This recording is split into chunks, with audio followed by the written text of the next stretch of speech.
This is Right to Life Radio with John Girardi on Power Talk 96.7 and AM 1400, a production of the Right to Life of Central California. And now, here's your host, John Girardi.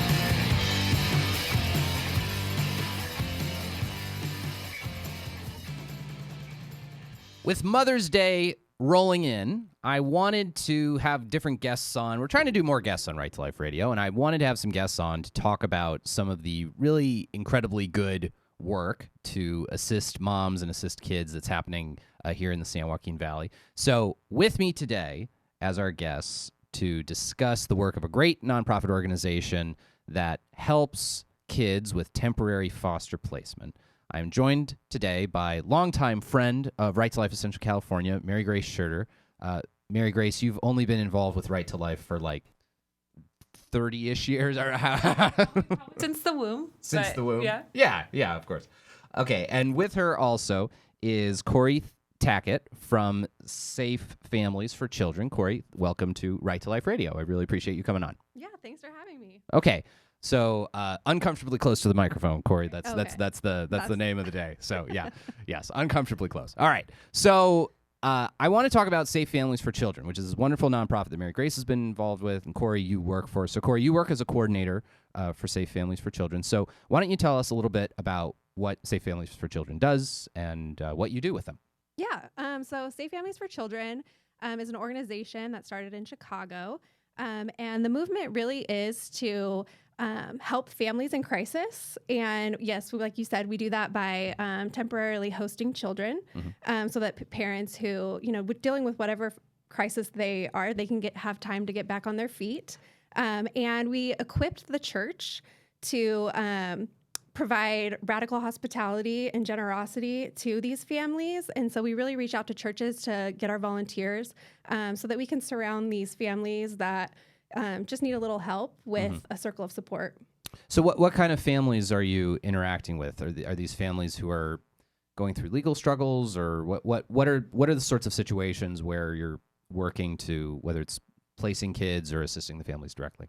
Right. So there are so many different situations. One huge one is medical crisis, Okay. Especially with COVID. We had a lot of like overnight or a few night stays where parents, they don't have anyone safe to take their children. And so we'll find a family, we can host their child while they take care of whatever medical situation. If they're going into like a drug rehab or sex trafficking, like anything like that, any kind of isolation where you don't have safe people to turn to. Right. We want to help provide any kind of bad situation that a child might experience, and then also prevent them from going into foster care. Okay. And is this for kids of all ages? Is it chiefly younger kids or infants, or mostly our age ranges are like younger, like infant to elementary school. Okay. We can go all the way up to 18. We can even, as an organization, we do host parents sometimes because we are completely voluntary based. Our volunteers are able to say yes or no to any kind of hosting. And so really it's what our volunteer families are comfortable with. Sure. So speaking of volunteer families, Mary Grace, you and your husband have been working with Safe Families. So maybe tell us a little bit about your guys' experience and kids that you guys our origin story with Yes, Safe Families. please do. Cool. So, like John said, we've been, proud supporters of Right to Life throughout our marriage, and we're just sort of praying over what were we doing to support the mother that made this, amazing decision to choose life. So what were we doing for them?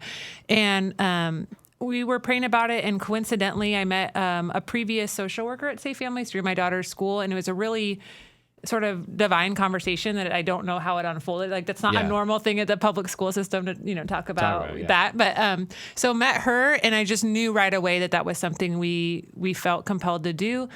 So we are a host family. We've hosted in a couple different circumstances, had a grade school boy. Most recently, we just had a 10-month-old that was with us for, I think, about 7 weeks, maybe.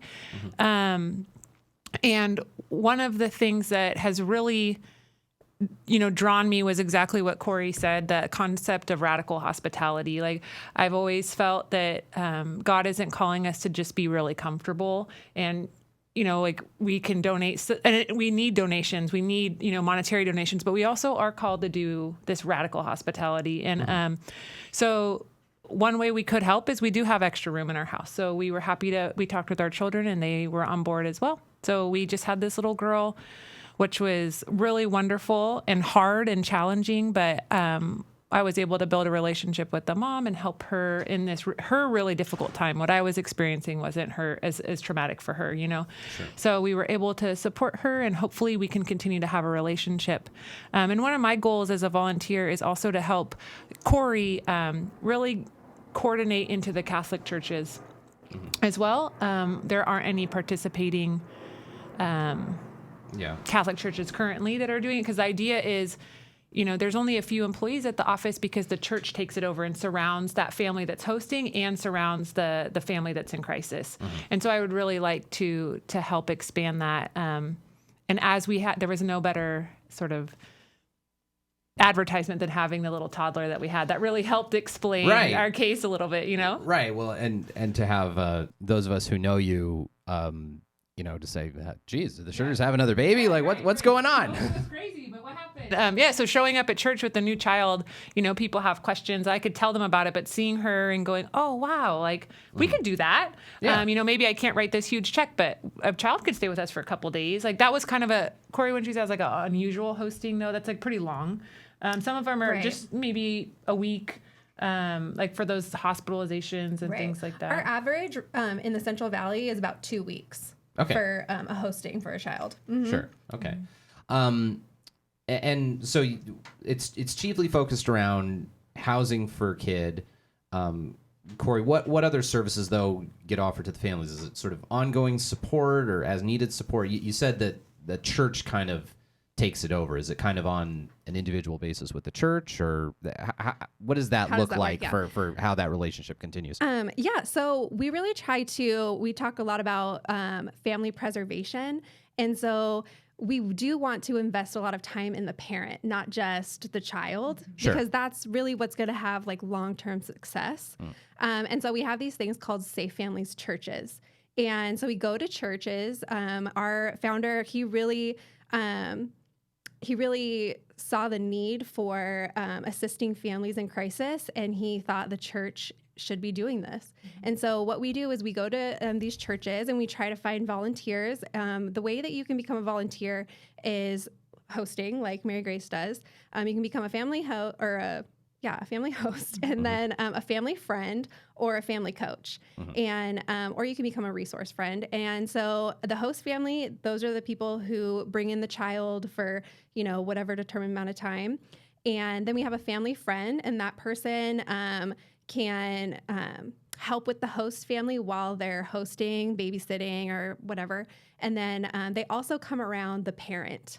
And a lot of parents that come to us, they don't have safe people to turn to. Sure. And so we want to be able to provide that. And then we have a family coach, and that person helps the parent set goals, whatever the situation is. And then they, they befriend them and they help them carry out those goals that are going to help them be able to have their child back and have a healthy future. Yeah. And so each church really is, we like them to, whenever we do have a hosting, we would like for the people, the coaches, the family friend, and the host family to already have an established relationship so that they can really pour into the parents and have what we call a circle of support. So it's not just a keep the kid for a few weeks and then we're done. It's there's an ongoing process. Yeah, for help. I think a lot of time, especially like with children, it's really easy to, want to help a child. Sure. Yeah. And so we a lot of times forget about the parent. Yeah, and adults can be a little less lovable at first blush, but these are still important people loved by God that deserve our help. Yeah, and so we really want to come around the parent because we know that kids want to be with their parents, so if that's possible at all, obviously foster care and adoption are important things, but we're kind of like the pre to all of that, where we can try and help the family be successful. In a lot of circumstances, if we're not getting, a child isn't getting hosted and they don't have a safe family for them, then they do enter the foster care system, even if there's been no abuse and neglect. So if that can be hedged off as well unnecessarily, then like that's an ideal where they can stay with the family and return back after that crisis is resolved. Like that also is just as critical. Mm-hmm. Now, Mary Grace, I want to ask you, just given that you've done a couple of these placements now, I think the question that naturally rose to my mind, seeing you guys interacting, and even outside of this interview, just seeing you guys at church, and just how did your family sort of deal with the sort of the bonding process and separation process? Like, I'm sure that must be difficult, but obviously it's a very rewarding thing at the same time, because you're helping people. I don't know, maybe if you have anything to share about that side of it. I mean, it would be one thing if it was just my husband and I, but we have 2 small kids, and the hostings we've had, we've talked to them first about, are you comfortable? Is this a good season? Like Kori said, we always have the option of saying yes or no. And so our kids have always been on board, and there was some trials with this longer hosting with a young baby, but in the same way, it was a pretty. I mean, you hear people say, "Oh, we got more from it than they did," but we really did. I got to see my kids step up in responsibility and feel. They were really proud that they were able to help. There's not a lot of opportunities for our kids to really roll up their sleeves and do that hard work. And, my son had a little bit of a hard adjustment period, but, when adults would ask him, he was proud and was able to help this little girl. So we definitely had to adjust. We don't have an extra bedroom, so we made, some accommodations there. We forgot about nap times and what that's like, and being in nap jail, but we all adapted and rolled with it. And I think we're all, like, every day my kids ask me, "Have you heard from our mom? Have you guys checked in?" Like they're just as aware and in tune. And I think if Kori said, "Are you ready for another hosting today?" I'd be like, "Well, maybe not just yet," but so it's nice to be able, and there are a lot of families that are involved. So, but we always need more. So it definitely is an adjustment. I wouldn't say it's easy. There's no normal, it wasn't easy. But it definitely strengthened our family for sure. That's great. So Kori, why don't you give the elevator pitch / where to find us, where to contact us? So where can people learn more about your guys' organization if they want to learn more, if they want to participate, if they want to volunteer? Right. So we have our local Fresno website. It's fresno.safe-families.org.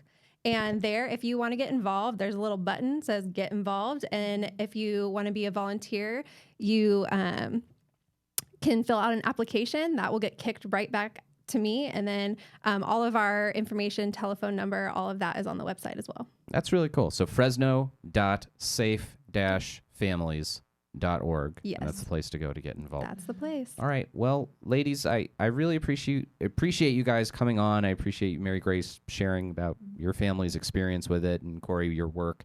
We at Right to Life, we try to work with, we do work, the women we interact with outside of Planned Parenthood in so many places.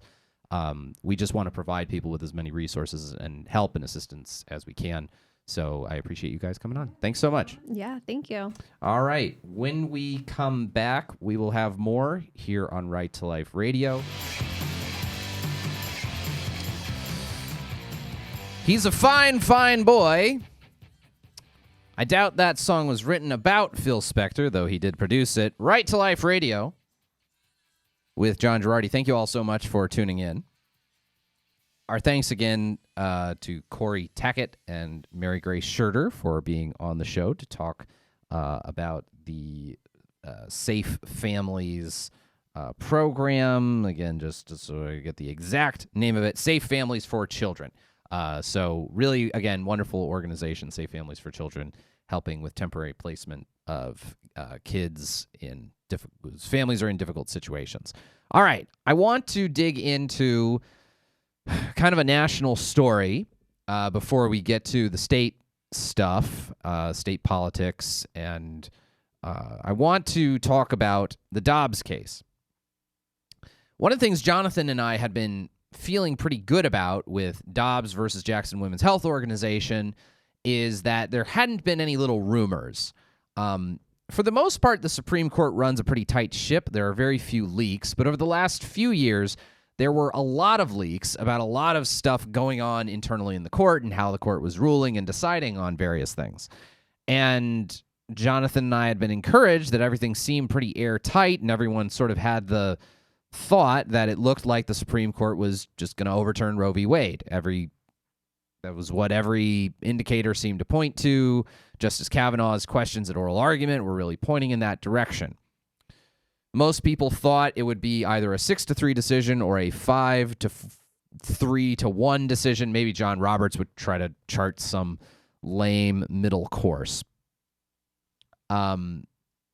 However, the latest news on this is disturbing and starting to make me a little scared. Now, there was an op-ed piece, an editorial from the Wall Street Journal. And the Wall Street Journal has been kind of plugged in on some of this, getting different sorts of rumors. And they are very coy about how they have phrased it. But basically, they're trying to run this rumor that John Roberts is trying to convince one of the other conservative justices to go with him in charting some strange middle course other than completely overturning Roe v. Wade. And let me try and see as best I can. Let me try and lay out as best I can what courses the court could take. On the one hand, what the liberals want to do is simply, flatly uphold Roe v. Wade and Planned Parenthood versus Casey. Uphold abortion as a constitutional right from conception all the way through the 9th month of pregnancy. That's what the left wants. What the more right-leaning justices want is quite straightforward, to basically declare that the Constitution has nothing to say about abortion one way or another and let every state regulate abortion however they want.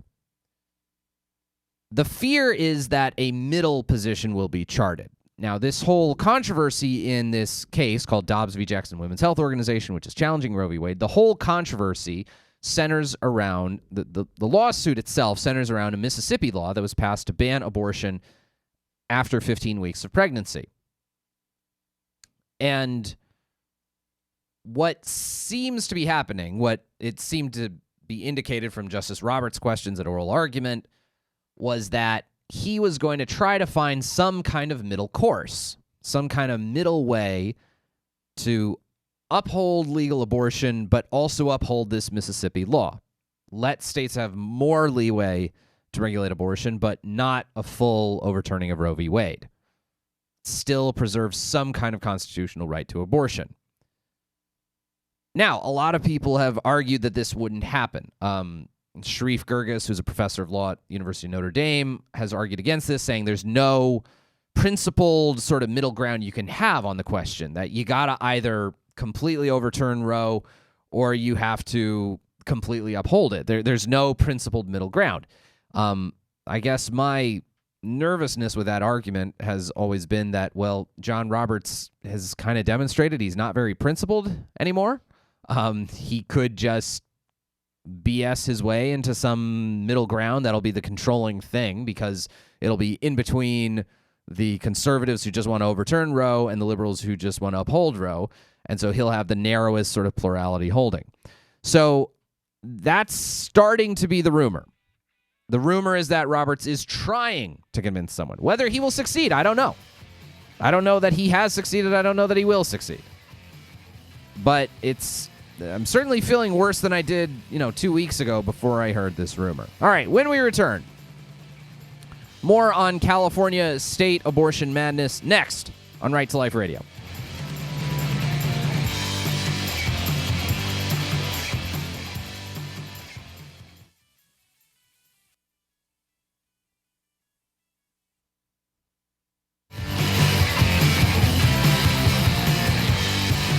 The Beach Boys on Right to Life Radio.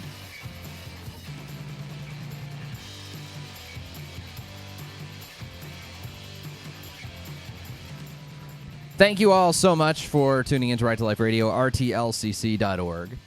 All right, before getting to more depressing California state political stuff, the Assembly Health Committee passed, by the way, the AB 2223, which is the bill that basically permits legalized infanticide in a number of respects. I want to talk about, I wrote this essay. I have this essay I'm sort of writing for Mother's Day that I was asked to write, which may be appearing in some publication or other. And one of the things I was sort of asked to talk about Mother's Day from the perspective of a man who works in pro-life stuff. And it led me to thinking about this question a lot. Asking these questions a lot about like what kinds of how it is that men are approached or interacted with when it comes to working in the pro-life sphere. So when oftentimes if you have a male expressing some opinion about abortion, and I remember I was being asked about this. I did a TV show locally in Fresno. I was on KC24 on their Sunday Morning Matters show. And it was some statewide issue in which we were discussing, no, it was a national issue. We were discussing whether or not Congress should defund Planned Parenthood. And I took the perspective that I don't think Congress should fund Planned Parenthood. I think there are other kinds of healthcare entities that they should fund that provide prenatal care services that just don't do abortion. And the gal on the panel, the very liberal-leaning, pro-legal abortion gal on the panel, said, all I see is a man telling me what to do with my body. I was like, I literally said absolutely nothing about what you should do with your body. We're talking about public funding for Planned Parenthood. It wasn't even a discussion of should abortion be legal or not. It was simply a discussion of, should we as a country use our federal taxpayer dollars to fund entities like Planned Parenthood. And that reaction of you are a man, therefore you should not talk about abortion, is a very common one. And it's something where I at times have felt self-conscious about it. And even, I try in certain fora, I try to have female employees or female representatives of the organization speak on our behalf. Not, basically, I don't want, there's certain fora where it's just going to look better if a woman is speaking on this issue than if, straight white guy John Girardi is. However, I think maybe I'm too shy about this, and I need to kind of buck up and just be a little more forceful. So, first of all, I find it amusing that when pro-life men express their viewpoints on the subject, all of a sudden we have very clear gender binaries, which apparently in almost every other corner of society we're not allowed to have anymore. More and more companies are forcing people to put their preferred pronouns in their email signatures, which I think would be kind of ridiculous for me. Yes, what pronouns do you think a guy named John, the most common male name in all of Western history, what kind of pronouns do you think John, a married father of four, is going to use? Really hard to figure that out for me. Anyway, it's so funny that in this world where we've rejected all kinds of sex binaries, apparently there's a very hard and fast rule that biological men are not allowed to talk about the abortion issue, and it's only restricted to women. However, even that, I think, is a bad faith argument. One of the things you consistently see in online discourse on abortion or whatever is that when a woman has the temerity to express her pro-life beliefs, she is more viciously attacked than if I express my pro-life beliefs. And very often I've seen women, in certain contexts, I've seen women called gender traitors for having the temerity to argue that, abortion is wrong. In other, I think a more sinister way and more common way in which this sort of expresses itself in our culture is the way in which the grief and suffering of women who have gone through abortion is widely ignored and dismissed and sort of delegitimized. That basically there's, as much as our culture is so concerned about mental health and mental health care resources and blah, blah, blah, basically there's no concern. There's because the left is so ideologically committed to legal abortion being available, they absolutely refuse to grapple with the idea that there are women out there who have had abortions who deeply regret it and who are suffering from some kind of mental or emotional trauma as a result. We have overwhelming sympathy for women. We are having greater and greater sympathy, I should say, for women who experience miscarriage in our culture. But for some reason, those on the left refuse to hear the frustration, the anger, the sorrow, the heartache that women who've had abortions express. So it's one of the things I think the arguments that men shouldn't be allowed to speak about abortion. Well, obviously pro-choice men are allowed to speak about abortion, including pro-choice men who are self-interested in the question. One thinks of Jeffrey Toobin, the longtime CNN legal commentator, writer of a number of important books about the Supreme Court and other legal matters, columnist for The New Yorker. He was recently he got in trouble on CNN when he was on a Zoom call with his colleagues from The New Yorker, didn't realize his Zoom camera was still on. He thought he had turned it off, and he proceeded to start pleasuring himself while on camera with several of his employees all watching him. For that, he wound up getting suspended from CNN, but CNN brought him back, which it just astounds me. I don't know what he has on the leadership at CNN that they would, really they can't find a single lawyer, talking head writer to replace Jeffrey Toobin. He's that indispensable. Anyway, Jeffrey Toobin had this incident several years ago where he got the daughter of one of his work colleagues pregnant and was pressuring her to have an abortion. And frankly, I think for me, this colors my view of Mr. Toobin when he, in his writing or tweeting or commentary, talks in favor of legalized abortion. That not every man who is in favor of legalized abortion is some great feminist upholding the cause of women's autonomy. That sometimes men who are in favor of abortion for selfish and self-centered reasons. So this idea that first of all, the left is ridiculously hypocritical about, men can't speak up. It's not a man's issue. Men aren't allowed to talk about abortion. But then at the same time, any man who talks in favor of legalized abortion, he's just great, regardless of whether he has ulterior motives, regardless of he looks at abortion as a way to keep himself from having to take on the responsibility for his actions. Another thing I notice,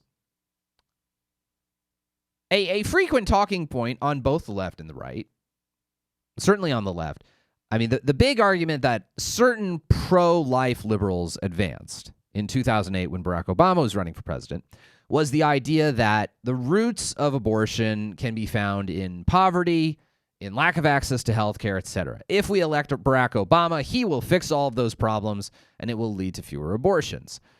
Now, I don't buy that argument, but if you do buy that argument, I guess my question would be, if abortion is not an issue in which men should engage themselves, should men sort of disengage from those root problems that cause abortion? Should men, therefore, not engage when it comes to questions of poverty, not engage when it comes to questions of public health, not engage when it comes to question of prenatal health care access? I don't think so. I mean, fundamentally, there's this. Abortion is now, and is likely to be for the foreseeable future, an issue of politics, public morals, public ethics, and public policy. So for the left to just argue, well, it's a women's issue and men should just butt out. Well, how can you? How can you be a voting citizen and not engage with this question in some fashion? All right, my tax, I go back to that TV interview where I was talking about should we fund Planned Parenthood at the federal level or not, and the woman on the panel opposing me said, all I see is a man trying to tell me what to do with my body. No, all I see is a government telling me what they're going to do with my tax dollars. I mean, I don't care if you're a man or a woman. How your taxpayer dollars are used impacts you. You should be allowed to express your viewpoint on it. Frankly, whether you pay taxes or no, I think you are allowed to express your viewpoint on how the government that represents you spends its money that it takes from you in taxes. I think we all have a say in whom we elect, in the kinds of laws that we pass, in the ways in which our fellow man is impacted. We would never say, well, only people who work in industries that depend on slavery are allowed to have a say on the slavery issue. Well, that wouldn't have been fair. What? Just because you're not yourself a slave or not yourself a slave owner or don't have a relative who's a slave owner, does that mean you weren't allowed to express your viewpoint on prohibition? Or not on prohibition, on abolition, rather? Well, only if you live in the South are you allowed to have an opinion on segregation. What? So if you live in the North where there isn't segregation, you're not allowed to have an opinion on it? You're not allowed to care about your fellow man? You're not allowed to have concern for your fellow man on a question of justice? And it kind of reveals at the end of the day, most of these arguments about who is or who is not allowed to have an abortion. A lot of these arguments, when you really boil them down, it's just a bad faith way for pro-choice people to yell at those of us who are pro-life. It's a bad faith way to just make us shut up.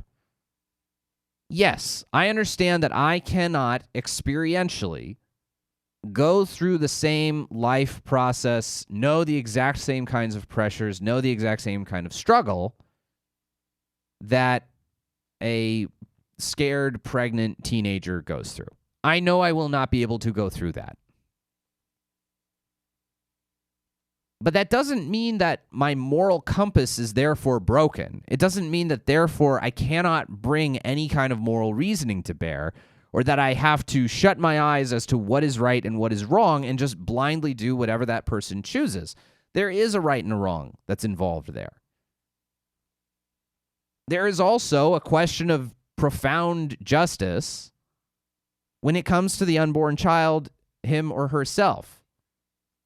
You can't be pregnant, therefore you don't have a say. Well, I was a fetus. I don't remember being a fetus, but I was. And so were you. And all of us would rather be alive than have been killed as a fetus. This is, I think, one of the great flaw of the pro-choice side, is that they lack a moral imagination. They have the ability to imagine themselves in the shoes of a young person struggling with the abortion decision, but they lack the empathy to see themselves in the shoes of someone very, very small. All right, when we return, we'll have more here on Right to Life Radio.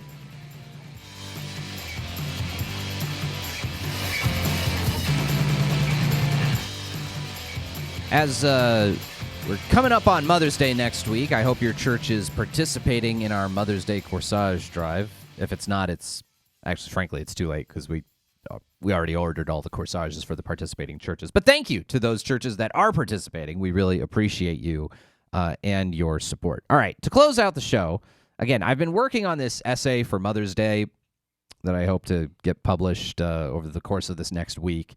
And just want to spend a little time honoring two mothers, two pro-life mothers. In my article that I'm going to have, I'm talking about the work of different pro-life people who are moms who've exhibited sort of heroism as mothers, and my just perspective as a man having the privilege to work among these mothers.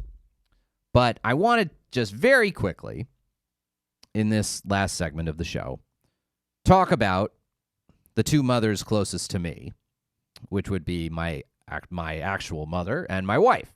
So, and just to kind of talk about the life-giving vocation of being a mother, I at the risk of being really sappy and highfalutin, the core of the vocation of motherhood, I think, is love, and love not as a sappy Hallmark card idea, but love as sacrifice, love as giving of yourself for the sake of others. And I can think of, hard for me to think of two much better examples of that than my own mom and my wife. My mom, Dr. Sharon Girardi, who is a former officer in the United States Navy and a pediatric dermatologist who just recently retired from Kaiser. My mom is a pretty incredible person as far as the wide range and variety of her intellectual interests, from politics to keto dieting to medicine to cooking. She's published 2 cookbooks. She's just a woman with incredible range. She's also one of the most self-disciplined people I know, who was able to work as a dermatologist and homeschool 4 children who between them have accumulated 7 advanced degrees. She's actually 8, because my sister has 3. My sister got a Bachelor of Arts and a Bachelor of Sciences and a Master's. So anyway, so she's got 8 between 4 kids. Not bad. 3 of us went to Notre Dame. 1 of us went to West Point. Christine got a Master's from that school down south that I won't name, USC. In addition to all of that, over the course of this last year, my mom has been heroic in her love and care for my father, who has been struggling with cancer. He's doing very well, but has had a lot of difficult times and a lot of extremely loving care from my mother to help him through what's been, I'd say the biggest health challenge of his life thus far. And he's doing very well. And I think I give a lot of credit to my mom for her devotion and love and care for him. And I next want to just land on my wife, Holly, and talk about her as a mother and how, obviously, I deeply appreciate her. Holly and I are parents of 4 little kids, and we have a 5th one on the way, which I'm very happy about. We'll be expecting number 5 in November. Holly is very different from me, and any of you who listen to this show must kind of guess. I mean, I host radio shows, I run an organization, I do public speaking.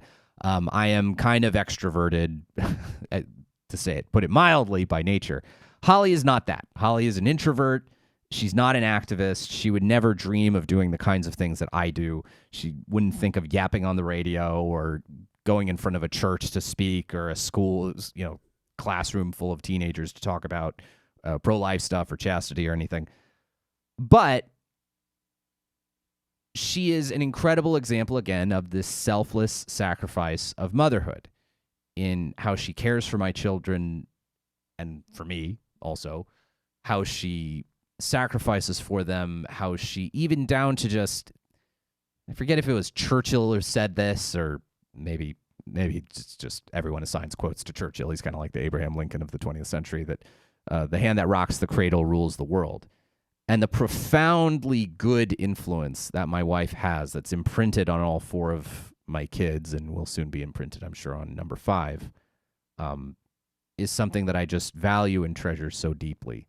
And the impact she's having on the world through them is really profound. And it's not to be taken lightly. If anyone's work is important, I'd say probably her work is more important than mine, as far as the level of impact.